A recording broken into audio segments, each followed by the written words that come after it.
이번 주 포항 MBC 뉴스를 다시 짚어보는 코너. 포항 MBC 유튜브에서만 만날 수 있는 특별한 시간. 관행형 메인 방송 포맷에서 벗어나 유튜브 갬성으로 진행되는 포항 MBC의 혁명적인 4차 언론혁명. 포항 MBC 뉴스 브리핑 시작합니다. 네, 저희는 포항 MBC에서 만나서 일하면서 애 키우고 취재하고 기사 쓰고 생방송으로 뉴스를 진행하는 김영일 장미쁨. 박성아 기자와 이지한 AD입니다. 반갑습니다. 네. 네, 오늘 그럼 세 번째 시간인데요. 한번 시작해 보겠습니다. 지금 먼저 이제 코로나 소식을 먼저 저희가 이야기를 해야 될 것 같아요. 네, 코로나 지역 확산세가 지금 굉장히 심각하죠. 지금 특히 한 보름 전부터 심각하게 좀 우리 지역에도 확진자가 급속하게 늘고 있는 상황입니다. 그래서 지금 현재까지 확진자 수는 포항이 83명, 지금 보름 사이에 23명이 늘었습니다. 그리고 경주도 88명, 경주도 보름 사이에 20명이 증가했고요. 그래서 제가 오늘 한번 인구 대비 확진자 비율을 한번 계산을 해보니까 포항 같은 경우는 0.016%, 경주는 0.03%입니다. 근데 이게 이제 어느 정도인지 여러분들 좀 감이 안 오실 건데, 저희들 부산 같은 경우에가 0.01%예요. 그러니까 부산이 뭐 대도시고 뭐 이렇게 감염자가 되게 많을 거라고 우리가 좀 생각을 하지만 지금 계산을 해보면 경주가 3배나 더 많아요. 3배나 더 많고 포항도 역시 0.016%니까 0.01%에 비해서 훨씬 높죠. 네. 그리고 또 대전 같은 경우도 제가 찾아보니까 대전도 좀 확진자가 좀 많은 경우인데 여기도 0.024%. 그래서 경주보다 낮습니다. 그래서 지금 경주가 굉장히 높은 그 확진자 수를 보이고 있고요. 물론 포항도 최근에 확진자가 많이 늘고 있지만 경주가 아주 확진자가 많다. 이걸 이제 인구 대비했을 인구 때요. 대비해서 단적으로 보여지죠. 그래서 뭐 저희들 이제 포항과 경주만 합쳐도 거의 160명이 넘지 않습니까? 예. 그래서 다른 데를 또 보니까 전남 같은 경우는 168명밖에 안 돼요. 전남 전체를. 예. 또 충북도 164명.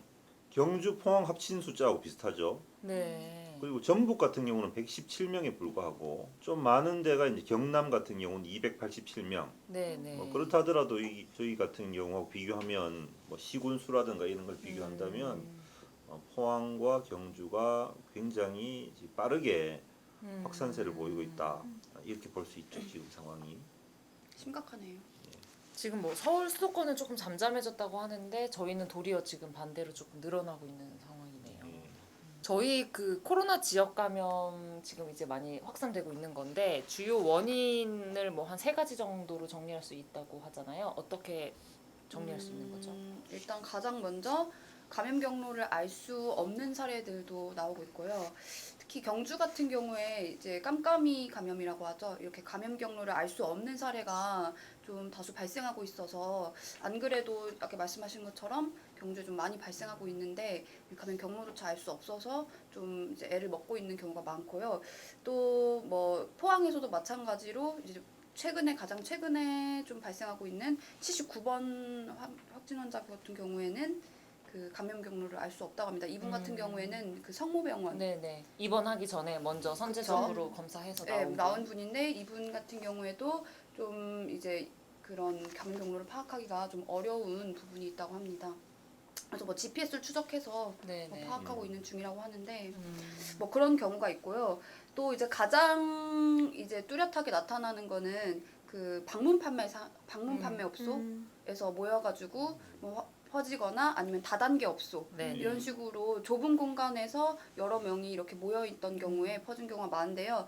또 특히 이제 부산이나 칠곡에서 있었던 것들이 좀 이제 확실하게 나왔는데 부산 같은 경우에는 부산의 오피스텔에서 이제 건강식품 다단계 네. 뭐 설명회가 있었는데 이제 네. 거기에 포항에 70번 확진 환자가 가서 이제 감염이 된 거죠. 근데 이 포항 70번으로부터 부산에서 또 5명, 포항에서 2명, 그리고 뭐 서울, 충북, 울산 이렇게 또 열몇 명이 확진이 됐었고요. 또 7곳 같은 경우에는 저희 안내 문자도 많이 왔잖아요. 네. 산양삼. 네, 산양삼. 예, 산양삼이라는 게 있는지 처음 알았는데요. 저는 그때 이제 산양삼 사업 설명회에서 또 이제 다수의 확진자가 경북에서 나오고 있습니다. 또 이제 이것뿐만 아니라 전국적인 사안으로 보자면은 또 서울 사랑제일교회, 네네. 또 광화문 집회 참석자, 네. 마찬가지로 경북에서도 계속 나오고 있는데요. 네. 저희 같은 경우에는 이제 최근에 발생한 이제 병원 집단 병원 감염. 집단 감염이 알고 보니 서울사랑제일교회에서 최초 발생했던 거다라고 나오면서 좀 소름이 돋았었죠. 그래서 병원 집단 감염 같은 경우에는 알고 보니까 말씀드린 것처럼 그렇죠. 서울사랑제일교회였던 그렇죠. 거잖아요. 예. 거기 그 세명 기독병원이 이제 우리 지역에서 굉장히 큰 병원 중에 하나인데 거기서 이제 감염이 막 빠르게 일어났는데 알고 보니까 한 달 전에 8월달 중순에 이 그 사랑제일교회 신자분이 감염된 상태로 여기를 이제 방문을 했었던 것으로 뒤늦게 드러나가지고 여기 병문안 왔을 때는 감염이 안 된 상태였고 다시 가서 이제 나중에 감염 통보를 받았고 그런 상황이고 중요한 건 이제 본인이 이제 사랑제일교회라든가 이런 신분을 속이기 위해서 동생 신분증으로 이렇게 감염. 자기 이제 방문증을 네네. 그렇게 허위로 기재한 부분들이 또 문제가 됐고요. 또 결국은 뭐 이렇게 하다 보니까 이제 이 사람을 통해서 이제 자기 병문안을 오는 바람에 감염돼서 90대 노인이 한 명 숨졌죠. 포항에서 처음으로 또 사망자가 발생했고 또 아주 다수의 사람들이 같은 병실을 썼던 환자들 중심으로. 예, 감염되는 간호사도 한 분 확진되고. 맞아요. 그렇죠. 그래서 뭐 이런 부분들이 참 한 사람이 이렇게 잘못된 행동을 함으로 인해 가지고 큰 지금 파장이 일어나고 있는 것 같아요, 그죠? 큰 병원이 코호트 격리가 되고 네. 있고 또 그래서 고발도 포항시에서 했잖아요. 큰 사안이었던 그렇죠. 것 같아요. 그리고 또 그 세명기독병원에서 이제 크게 이제 입원을 하고 퇴원을 한 뒤에 또 다른 요양병원으로 이제 옮겨졌는데 거기에서 또 이제 이게 전파가 또 이루어져가지고 또 거기도 코호트 격리가 되고 거기도 이제 환자분들이 또 다른 병원으로 또 막 그래서 옮기고. 이 사람 때문에 그 저희들 지역에서 이제 그 코로나19 검사 받은 사람 숫자만 해도 2,000명이 넘습니다. 아, 무려 2,000명이 넘는 사람들이 이런 번거로운 이제 그 일을 당해야 됐고 또 병원들이 이렇게 이제 코호트 격리가 되면서 또 요양병원으로 퍼지면서 그렇죠. 지역 어떤 의료 공백도 심각한 또 우려되는 부분이 있거든요 지금. 그렇죠. 저희 지역에 이제 큰 종합병원이 세명기독병원 또 저희 회사 직원들도 거기서 이제 건강검진 많이 받는단 말이에요. 그 병원이랑 또 이제 성모병원인데 근데 세명기독병원이 이제 뭐 병실 격리가 되니까 입원할 수 있는 환자들 수가 확 줄어들잖아요. 그러니까 또 성모병원으로 그분들이 또 다 이동하고 그럼 또 성모병원은 또 과부하가 걸리고 이래가지고 최근에 지금 성모병원에서도 그 코로나 환자가 발생했잖아요. 약간 선제적으로 찾기는 했지만 이 환자가 만약에 이렇게 드러나지 않은 채로 만약에 입원을 했었으면은 성모병원에서도 또 집단 감염이 일어났을 수 있고 그러면은 진짜 지역의 큰 두 병원이 다 마비되는 이런 최악의 상황이 올 수도 있었던 좀 아찔한 상황이 있었습니다. 지금 여기 이제 포항도 이렇게 문제지만 사실 아까 이제 어떤 한 명에 의해 가지고 이렇게 큰 그렇죠. 파장이 벌어지는 문제가 경주에서도 이제 똑같이 발생을 했거든요. 경주 같은 경우도 그 광화문 집회 주변을 방문했던 그 여성분이 네, 네. 자기가 거기 방문했던 사실을 속이고 있다가 또 그 검사도 또 제대로 빨리 받지 않고 계속 하다가 이제 고발 조치된 사례가 있어요. 그분 같은 경우는 그 자기 지인의 아들이 또 고등학생이었거든요. 그러다 보니까 그 고등학생한테 또 그 감염이 되고 그 고등학생 때문에 그 전체 고등학생들이 또 그 검사받고. 경주에 있는 한 고등학교에 네, 네. 한 수백 명의 학생들이 네, 또 네. 검사를 받고 네. 그 경주 지역 사회가 아주 뭐 발칵 뒤집어지는 그런 사건도 발생했거든요. 그때도 이제 고등학교에서 추가 감염자가 나오지 않아서 정말 천만다행이지 다행이죠, 예. 안 그랬으면 또 뭐 경주에 사실 뭐 학원이나 이런 학원가도 되게 밀집돼 있고 이런데 진짜 자칫 잘못됐으면은 싹 다 퍼질 수 있는 그런 위험한 상황이었습니다. 세명기독병원에 오신 분이 사실 8월에 오셨던 거잖아요. 맞아요. 그러니까 지금 이제 9월 중순쯤 돼가지고 확진자가 발생했다는 걸 저희가 알게 됐잖아요. 맞아요. 그래서 이제 사람들이 무증상 감염자가 네, 또 퍼져 있는 게 맞아요. 아닌가 하는 우려도 많이 하고 그래서 이제 포항시에서는 23일부터 병문안 자체를 전면 금지를 했다고 하더라고요. 그렇죠. 그래서 뭐 종합병원, 요양병원, 요양시설 같은 경우 병문안이 무기한 금지됐다고 합니다. 그리고 이제 이런 사랑제일교회 관련 확진자로 인해서 지역민들의 분노도 굉장히 커요. 사실 처음에는 감염 경로를 알 수가 그쵸. 없었잖아요. 근데 이게 결국에 사랑제일교회 관련 확진자가 거짓말을 그렇죠. 해서 저희 지역에 N차 감염이 이렇게 된 거가 그렇죠. 밝혀지고 또 대형 병원이 그렇죠. 그렇게 감염이 됐다 보니까 지역민들의 분노도 크고 그 돌아가신 분에 대한 안타까움도 굉장히 크더라고요. 이런 와중에 또 뭐 서울에서는 뭐 그 개천절 날 드라이빙 스루 집회란 말 자체가 성립이 안 된다고 또 그렇죠. 누가 그렇죠. 말하더라고요. 네. 집회라는 집회인데 건 모여서 하는 건데 드라이빙 스루는 지나가는 건데 또 그걸 굳이 꼭 하겠다고 또 하고 이런 좀 행태는 좀 문제가 있는 것 같습니다. 그죠? 그러니까 저희가 사실 사랑제일교회로 인해서 저희 지역에 이렇게 지역 크게 감염이 일어날 거라고 어떻게 상상을 할 수 있었겠어요. 근데 정말 한 명이었던 거잖아요. 그 한 명이 지금 세명기독병원부터 네. 시작해서 휴 요양병원까지도 집단 감염 영향을 미친 거잖아요. 그래서 간호사도 감염되고 또 이렇게 병원들이 다 마비되는 이런 상황까지 일으킨 거. 또 접촉자들 2,000명. 그렇죠. 저는 그것도 굉장히 시민들한테 엄청난 피해를 준 거죠. 그 그렇죠. 모든 사람들이 가서 또 검사를 받고 일일이 그 결과를 또 마음을 졸이면서 기다려야 되고 그 주변 사람들도 또 다 걱정을 하고. 그렇죠. 그리고 또 이제 또 저희 아기 엄마들은 또 예민한 게 또 어린이집이나 이런 게 또 다 휴원이 되거든요. 그렇죠. 예. 또 보육시설이나 이런 것도 이용할 수 없게 되고 그러면은 또 정말 생활에 큰 불편이 또 생기고 이러니까. 경주도 그 네. 또 어린이집 다 네. 휴원되고 그랬죠. 네, 그죠? 네. 예. 그런 것도 정말 우리가 다 노력하고 있는데 그렇게 몇 사람들 때문에 이렇게 고생을 또 해야 되니까 그런 점에 있어서 좀 주의가 필요할 것 같습니다. 그리고 제가 하나 맘카페에서 이제 본 게 있는데 아이가 아픈데 성모병원이랑 세명기독병원에서 확진자가 나왔다고 하니까 그렇죠. 큰 병원에 데려갈 수가 없어서 데려가도 될까요? 하는 질문이 굉장히 많이 올라오더라고요.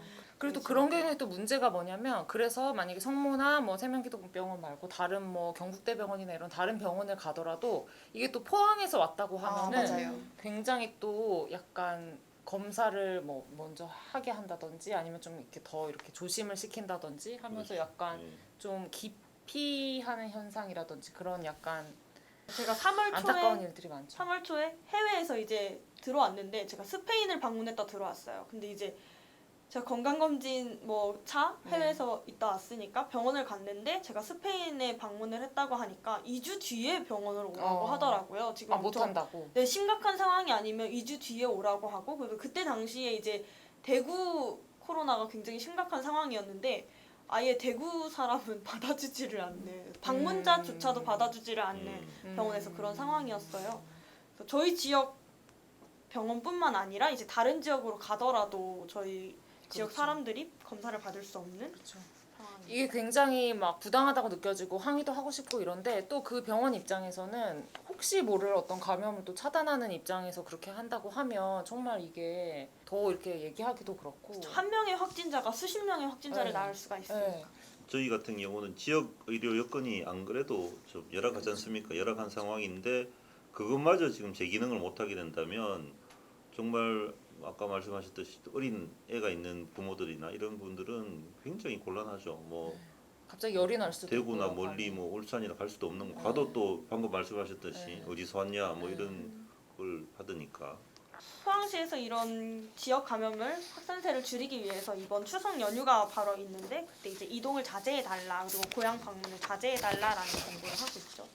그렇죠. 이제 저희 지역에 이제 연휴를 기점으로 해가지고 더 환자가 늘면 안 되기 때문에 이번 연휴가 여러모로 굉장히 중요할 것 같습니다. 네, 코로나19 문제는 이 정도로 뭐 저희들 정리를 좀 하고요. 또 포항문화방송에서 이번 주에 또 아주 중요하게 또 다룬 문제가 매립장 이슈가 있었습니다. 포항시 남구 대송면 쪽에 네이처 ENT라고 매립장 증설 사업을 지금 추진하고 있는데요. 지금 현재 인근 주민들의 반대가 굉장히 심합니다.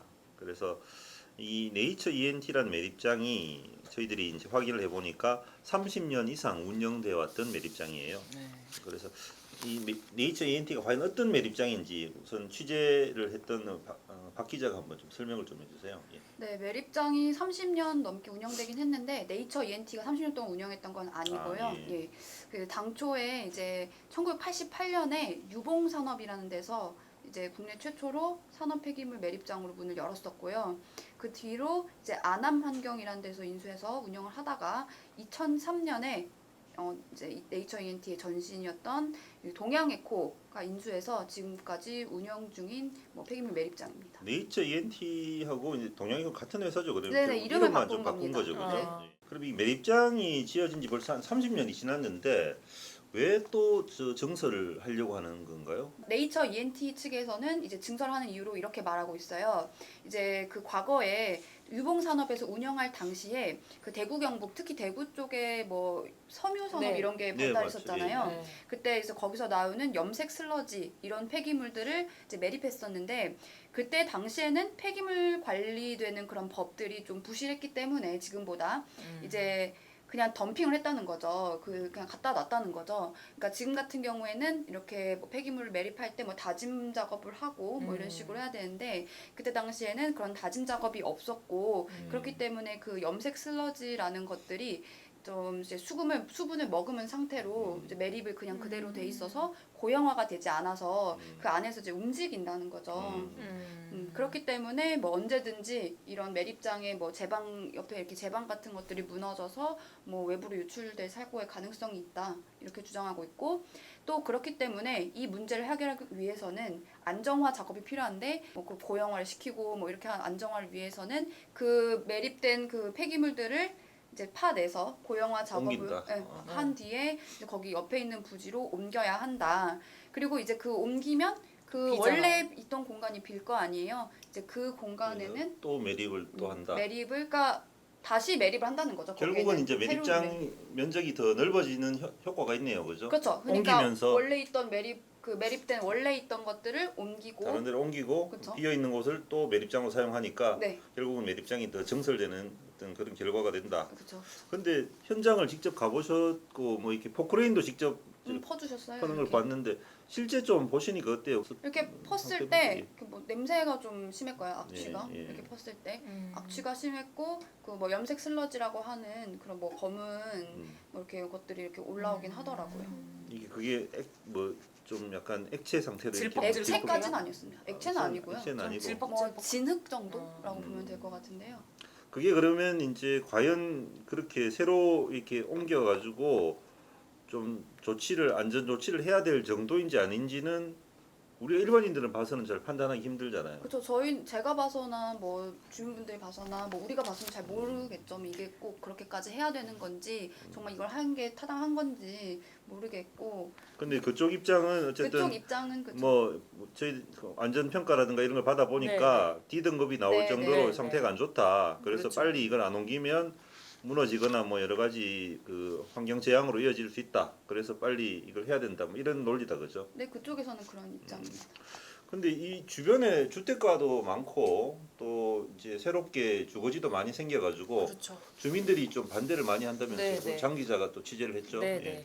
그 여기 오천 문덕지구가 포항에 사시는 분들은 다 아실 텐데 그 2000년대 들어가지고 굉장히 아파트도 많이 들어서고 뭐 좋은 카페나 뭐 식당 이런 것도 많이 들어서서 굉장히 좀 유명한 지역이에요. 그래서 여기 인구도 이렇게 실제로 보면은 2005년에는 한 4만 명 정도 됐었는데 4만여 명 정도 됐었는데 지금은 5만 4천 명까지 늘었거든요. 한 10년 15년 사이에. 그러니까 13,000명 정도 늘었어요. 그러니까 굉장히 그 인구가 많이 늘어났는데 그 늘어난 지역들이 보면은 대부분 다 이 매립장에서 2-3km 반경 안에 다 들어가요. 그러니까 아파트가 많이 늘어났기 때문에 그래서 여기에 보면은 학교도 있는데 아파트 단지 주변에 이 학교도 지금 제가 확인해 보니까 1,600명 어린이들이 다녀요. 그래서 경북 지역에서는 가장 지금 재학생 수가 많아요. 저희 뭐 포항의 이동초등학교나 이런 데도 다 1,000명이 안 되거든요. 근데 여기는 1,600명이나 되는 거니까 그래서 아무래도 젊은 부부들이 많이 가서 살고 또 그러니까 어린 아이들도 많고 그래서 이런 환경보호 문제에 대해서 그 엄마들이나 이런 분들이 굉장히 좀 걱정을 많이 하고 있는 상황이에요. 근데 사실 뭐 그 초등학교가 그 매립장과 반경 1km 이내에 있다고 하는데 1km 정도면 걸어서 15분 만에 갈 수 있는 정도의 그렇죠. 거리잖아요. 1.4km 정도 되는데 거의 그래도 큰 길 건너서 언덕 쪽으로 보면 바로 있어요. 그냥 보면 보이겠네요. 네, 바로. 그 바로 그 오천 문덕지구로 들어가는 길목에 바로 있어요. 매립을 하게 되면 기본적으로 20년 동안 지금 매립을 또 한다고 하니까 주민들 입장에서는 굉장히 우려가 될 수밖에 없고 거기 또 안에 보면 소각장이 또 있어가지고 그런 유해물질이나 이런 게 대기 중으로 아무래도 더 배출될 수도 있는 문제고. 지금 그러면 이제 그 업체는 어쨌든 그 매립장을 하겠다는 입장인데 이제 추진되는 과정에도 좀 약간 특혜 소지가 있지 않느냐 하는 그 이야기가 있다고 제가 들었거든요. 그래서 이제 이게 매립장 바로 옆에 있는 공원 부지를 네. 그러니까 공원 부지에서 지정 해제가 되고 그 지정 해제 권한은 경북도에 있죠. 네. 경북도가 지정 해제를 해줬고 그 지정 해제가 된 땅에 대해 가지고 포항시가 지난해 11월 폐기물 처리 시설 그 용도로 네네. 그 시설 이제 시설 변경. 변경을 해준 네. 거죠.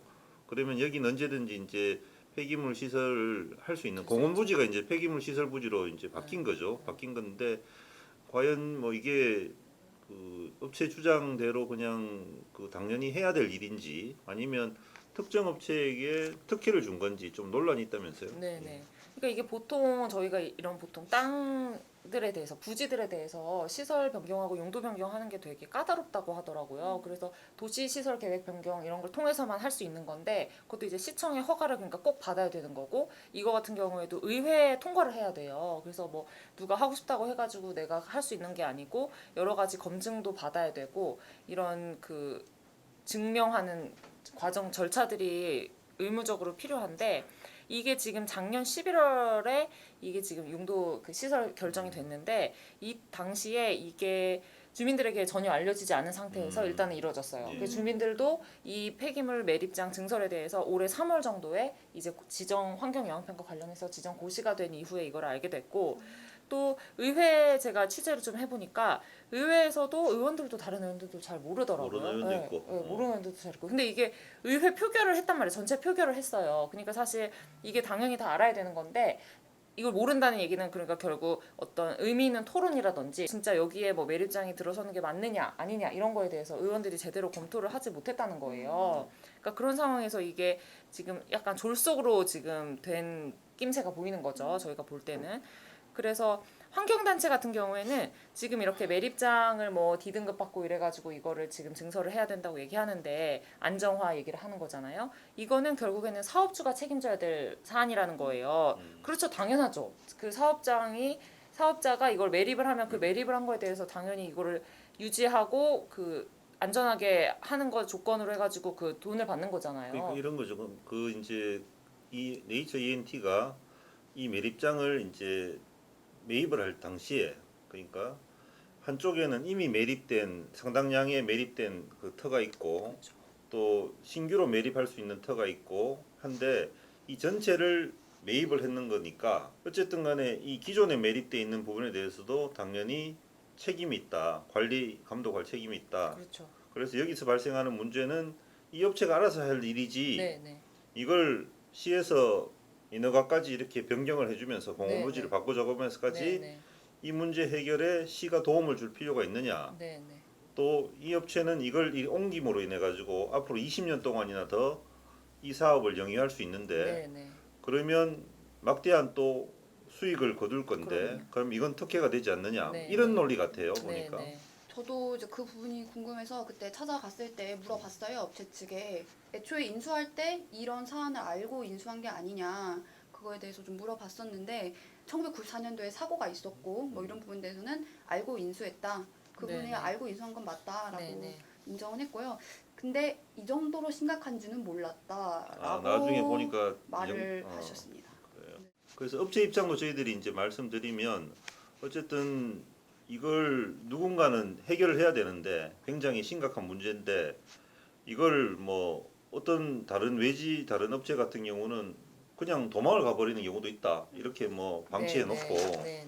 그런데 우리는 이걸 끝까지 책임지려고 한다. 네. 어쨌든 이 문제를 그러기 위해서는 어쨌든 여기에 막대한 돈이 드는데 그 신규 어떤 매립장을 그 우리가 사업권을 더 할 수 있는 사업 그 어떤 권한이 없으면 과연 무슨 돈으로 하겠느냐 그런 논리 같아요. 그러니까 맞아요. 뭐 그런 부분들을 해결해주고 우리에게 어떤 그런 어떤 뭐 특혜라고 자기들은 특혜라고 생각하지 않겠죠. 어떤 그런 어떤 그 더 매립할 수 있는 그 권한을 주고 이 부분도 자기들이 해결하겠다. 네네. 뭐 그런 취지 같고 포항시도 포항시도 비슷한 그런 입장입니다. 부분에 대해서 네. 동의를 하는 것 같아요. 네네. 그럼 뭐 그게 또 큰 환경 문제가 될 수 있으니까 네네. 업체가 어쨌든 간에 알아서 뭐 해결한다 그러고 그 내에서 어쨌든 간에 포항시가 어떤 뭐 시 예산이나 이런 걸 안 들이고 네네. 해결할 수 있는 부분이니까 근데 가장 큰 문제는 그거죠. 그 주변에 이제 수만 명의 사람들이 살고 그렇죠. 있다는 거. 그렇죠. 그 주민들이 이건- 문제 제기하는 것도 이건 이제 그렇고요.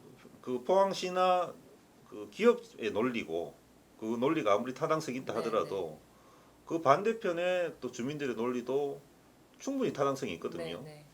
그러니까 과거에 이제 이 매립장이 30년 전에 처음 들어올 때는 그 오천읍 쪽에 그 주변에 인구가 이렇게 많이 살지 않았어요. 그리고 지금 제가 아까도 말씀드렸지만 지금 10년, 15년 만에 지금 만 3천 명이 늘어났는데 그 13,000명의 늘어난 주민들 해서 뭐 5만 명이 지금 다 이 폐기물 매립장에서 2, 3km 반경 안에 있잖아요.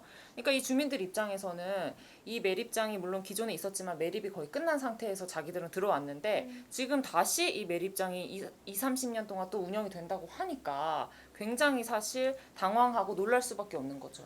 그러니까 도시 계획이라는 것도 저는 그래요. 이 도시 계획이라는 것도 향후 이제 이 도시 이 부분을 어떻게 설계해 나가고 포항시가 구상을 해 나간다는 그런 개념인데 그러면 분명히 그 매립장이 처음 들어설 30년 전하고 네. 지금하고는 주변 환경이나 모든 게 다 바뀌었단 말입니다. 네. 또 포항시가 대규모 또 주택단지도 다 허가 5천 문덕 지구에다가 허가를 해줬단 말이에요. 허가를 해줬으면 사람들이 다 살 수 있도록 만들어줬단 말이에요. 그러면 거기에 맞게 지금은 또 도시계획을 해야 되거든요. 그러면 예를 들어서 공원부지도 뭐 예를 들어서 이렇게 없애고 할 게 아니라 더 늘려야죠. 더 늘리고 예. 또 매립장 부분도 어쨌든 환경오염 시설이니까 환경오염 시설이 더 늘어나는 게 아니고 또 줄어드는 방향으로 도시계획을 하고 네, 네. 규제를 하거나 뭐 이제 해야 되는데 도리어 이걸 풀어주는 쪽으로 네, 가니까 시민들은 화가 날 수밖에 없는 거죠, 네, 그죠? 네. 규모도 지금 있는 것보다 훨씬 매립 용량이 훨씬 커지거든요. 기존에 매립돼 있던 게 그 436만인데 그것보다 더 앞으로 많이 매립할 수 있게 그러니까 565만 세제곱미터를 더 매립할 수 있게 하니까 지금보다 훨씬 더 많이 매립할 수 있게끔 되는 거죠. 지금 저는 또 그 더 문제가 되는 게 뭐냐 하면 이 매립장 문제가 되는 그 염색 슬러지를 옮긴다는 거지 않습니까, 그죠? 옮기면서 발생하는 비용이 분명히 있겠죠. 네, 네. 분명히 있겠지만 또 엄청난 옮기고 난 다음에 남아 있는 비어 있는 이제 앞으로 20년간 매립을 하게 될 그 매립장 네, 네. 새롭게 만들어지는 매립장에서 네, 엄청난 금액의 수익이 발생할 거란 말이에요. 네. 그러면 네, 그럼 그 금액과 과연 여기 옮길 때 드는 비용이 얼마가 될지는 네, 네. 계산을 해봐야 되겠죠. 네, 계산을 네. 해봐야 되겠는데 과연 그 금액이 과연 그러면 뭐 비슷하거나 아니면 뭐 조금의 어떤 뭐 이익이 남는다든가 뭐 이런 어떤 그런 그게 합리적인 선에서 우리가 이해가 되는 부분이 되면 모르겠는데 그게 아니고 과도하게 이익이 남는다든가 네, 네. 뭐 어떤 특혜성의 소지가 있다든가 네, 이러면 네. 그 합리적인 의심을 할 수밖에 없죠. 그러면 이게 과연 이 옮기기 위해서 과연 이 사업을 하는 건가 아니면 옮기고 난 다음에 만들어질 그 빈 공간 그렇죠. 앞으로 채우게 될 빈 그렇죠. 공간 때문에 이 사업을 과연 하는 건가 그렇죠. 거기서 이제 주민들이 네. 이거는 꼼수다 뭐 네, 이런 네. 그 그런 인터뷰도 말인 하시더라고요. 거죠. 네, 네. 그 이야기 같더라고요 제가 네, 들어보니까. 네, 네. 예. 그래서 주민들은 그 2017년 이게 12월 31일까지 일단 매립을 그만하기로 했었고 실제로 뭐 그래서 외부 반입은 안 했다고 하는데 근데 그 바로 1년 전에 그 D등급 판정이 나왔거든요. 그래서 이 D등급 판정을 받은 것도 사실 일부 주민들은 믿을 수가 없다라고 이야기를 해요. 왜냐하면 그동안 20년 넘게 운영을 해오다가 갑자기 이렇게 D등급을 이야기하면서 증서를 이야기하는 거는 믿을 수가 없다라고 생각하는 거죠. 그래서 이 지역 주민들의 국민청원도 지금 신청한 상황이라고 하는데 제가 그 국민청원 글을 뽑아왔는데 포항시와 대구환경청에 아이들의 환경권, 건강권, 학습권을 무시하는 행정 처리를 감사해 주십시오라고 이제 청원 글을 올렸어요. 그래서 이제 이걸 대표하는 의견 중에 하나가 저희 리포트에 있는 반대 어머니의 인터뷰라고 생각을 하는데요. 이제 뭐 매립장에서 불과 1km 떨어진 곳에 학교가 있고 주거 단지가 있는데 이런 곳에 이제 환경 오염을 유발하는 시설을 계속해서 늘려가는 게 이제 잘못된 것이 아니냐라고 주민들은 주장하고 있습니다. 사실 오천 쪽이 환경 문제가 많거든요. 방금 말씀하신 국민청원 같은 경우에도 이번 폐기물건만 담고 있는 건 아니잖아요. 뭐 대기오염이라던가 뭐 폐기물 문제 이런 거 다 포함해가지고 올리신 건데 이제 뭐 아무래도 청해강공단 옆에 있고 포스코도 근처에 있고 하다 보니까 뭐 그리고 또 SRF 문제도 또 그렇죠. 최근에 있죠. 가장 뭐 쟁점이 됐던 게 SRF 굴뚝 높이 문제. 네. 그 대기오염 물질이 바로 나오는데 애들이 바로 옆에 있고 포스코 대기오염 물질 배출 문제 뭐 이런 것들이 계속 뭐 여러 가지 환경 어떤 문제들 때문에 시달려 왔는데 이런 것까지 또 발생하니까 이제 더 이상 참을 수 없다 뭐 이런 것 같아요. 최근에 이 매립장 말고 또 다른 매립장도 있죠. 저번에 네. 우리가 취재했던 에코시스템. 에코시스템이라고 거기도 또 매립량을 또 더 늘려가지고 또 지금 신규로 이렇게 허가를 받으려고 하는 그런 움직임이 있는데 이런 게 잇따라가서 막 터지니까 주민들 입장에서는 굉장히 분노할 수밖에 없는 상황이다. 그렇게 보여져요. 예. 그래서 그 주민들이 그 자조적으로 그 매립장이 있는 지역들을 쓰레기 산이라고 부른다고 하더라고요. 그러니까 에코시스템 같은 경우에는 위로 쌓거든요. 네. 옆으로 이렇게 네. 옮기는 게 아니라 위로 쌓기 때문에 실제로 좀 높이가 상당해진다고 네. 하더라고요. 그래서 이런 쓰레기 산을 아이들이 보고 자라게 하는 부모 마음이 어떻겠냐 이런 말씀을 하시던데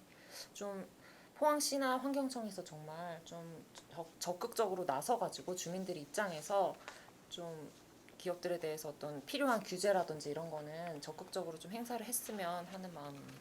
저희들도 뭐 이 문제를 그렇게 이제 잘 모를 때는 이렇게 심각한 줄 몰랐는데 또 주민들 목소리도 듣고 여러 가지 취재하는 과정에서 과연 이게 어떤 이유로 이렇게 추진되고 있는지부터 해서 좀 꼼꼼하게 저희들 또 추석 지나서 또 한번 취재를 또 해보도록 하겠습니다. 저는 그 말이 참 기억에 남아요. 이게 그 주민 한 분이 하셨던 말씀인데 이게 5천원 만의 문제가 아니라고 하시더라고요. 그쵸. 네, 그래서 포항 시민 전체가 좀 관심을 가지고 또 포항시 전체가 사실 어떤 이런 그쵸. 제철소나 이런 그쵸. 영향으로부터 환경 문제로부터 사실 자유로울 수 없잖아요. 그렇죠. 그러니까 정말 관심을 많이 가져주셨으면 좋겠습니다. 네. 지금 주민 의견 수렴 절차가 진행 중이니까 예. 네, 앞으로도 주민 의견을 잘 말씀해 주면 좋겠습니다. 그리고 이번 주에 또 저희들 그 주요 뭐 이슈 같은 것들을 좀 말씀드리면 지진특별법 관련해서 신청 절차가 이제 시작됐죠. 주민들이 계속 기다리던 절차가 시작돼가지고 21일부터 이제 지진 피해 구제 신청금 지원이 이제 시작이 됐어요. 그래서 이제 코로나 때문에 오부제 접수를 받고요. 저희 마스크 할 때 다 오부제 해봤잖아요. 네네. 주민등록 그 네, 번호 끝번호? 따라서. 네. 그래서 오부제 접수를 받고요. 이제 신청할 수 있는 접수는 온라인도 되고 오프라인도 되고 이제 모바일로도 되고요. 그래서 뭐 읍명동 복지센터나 시청, 구청, 흥해 종합복지문화센터, 양덕 한마음체육관, 뭐 시청 홈페이지를 통해서 다양한 방법으로 신청이 가능해요. 근데 이제 지진 피해 지원금 구제 지원금을 21일부터 내년 8월 31일까지 받거든요. 지원 그 기간이 1년이에요. 여유가 있네요. 네, 그리고 이게 뭐 선착순 접수가 아니라 지진으로 인해서 피해를 내가 받았다면 누구나 다 이제 지원금을 받을 수 있는 거거든요. 그래서 이제 기간이 1년 정도 되는 여유로운 만큼 이제 신청 서류를 꼼꼼히 해가지고 보상을 잘 받을 수 있도록 해야겠다. 네, 그래서 이제 자료를 다 챙겨서 신청을 여유롭게 하시는 게 좋고요. 그 지진 당시 피해를 입증할 수 있는 자료는 많으면 많을수록 좋은데 뭐 피해 사진, 네. 진단서, 뭐 수리 내역서, 계좌이체 내용을 확인할 수 있는 뭐 통장 사본 등 그런 다양한 증빙 서류가 필요하고요. 뭐 건물 소유 여부나 주거 사실 증명을 위한 등기부 등본과 주민등록 초본도 꼭 필요해요. 네. 그리고 뭐 지진 피해 사진 같은 경우는 컬러로 사진을 출력해야 된다고 어. 하니까 유의하셔야 될 것 같고요. 그리고 이번에 이제 휴업 비용도 보상 항목에 포함이 됐대요. 네네. 그래서 이제 상공인들은 더 많은 서류를 준비를 네. 해야 합니다. 그래서 뭐 건강보험공단과 세무서에서 임대차 계약서와 급여 지급 명세서 등 고정비용 지출 내용에 관한 서류를 휴업기간 증명 서류를 이제 꼼꼼하게 떼와야 합니다. 이제 더 자세한 상황은 포항시 홈페이지에서 확인하실 수 있고요. 뭐 피해 접수 전담 콜센터도 있다고 하니까 그쪽으로 문의를 하셔서 서류를 꼼꼼하게 준비하시면 될 것 같습니다. 똑 부러지게 설명을 해주시네. 그러니까 이게 사실 저희가 지진이고 피해 관련해가지고 뭐 70%여가지고 되게 논란도 많고 이랬는데 이게 실제로 접수를 잘 꼼꼼하게 하셔야 피해 받을 수 있는 금액도 늘어나기 때문에 이거는 정말 포항 시민들의 권리잖아요. 어렵게 저희가 쟁취한 그러니까 그 권리를 충분히 누리셨으면 좋겠습니다. 그 당시에 지진 피해 신고를 했더라도 반드시 입원 신청을 다시 하셔야 이제 구제 지원금을 받을 수 있다는 점 유의하셔서 다들 네. 부상 피해를 잘 받으셨으면 좋겠습니다. 네, 오늘은 이번 주는 사실 저희가 코로나 상황이 너무 심각해가지고 사실 코로나 문제로 굉장히 좀 걱정을 많이 했던 한 주였던 것 같아요. 그래서 뭐 다른 사실 지금 뭐 성폭력 문제라든지 이런 것도 사실 지금 좀 진행 중이기도 하고 좀 다른 이슈들이 많이 있는데 그것들은 저희가 또 이제 다음 연휴 끝나고 다시 자세한 내용으로 설명을 드릴 수 있기를 있을 것 같습니다. 다음 주는 결방이죠. 네, 다음 주는 결방이고. 네, 그럼 이번 주는 이렇게 마무리를 하도록 하고 다들 즐거운 추석, 따뜻한 추석 보내시기 바랍니다. 네, 즐거운 추석 보내세요. 안녕하세요.